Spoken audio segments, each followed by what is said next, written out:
ਆਪਣੇ ਦਫ਼ਤਰ ਮਾਰੇ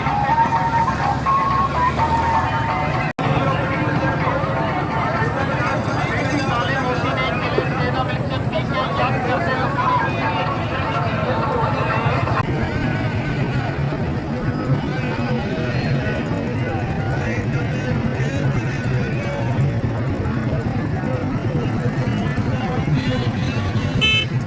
लाहौर कंपनी की पिछली वास्ते ग्लास 20 रुपए का ग्लास है जो इंशाल्लाह पूरा साल याद करेगा।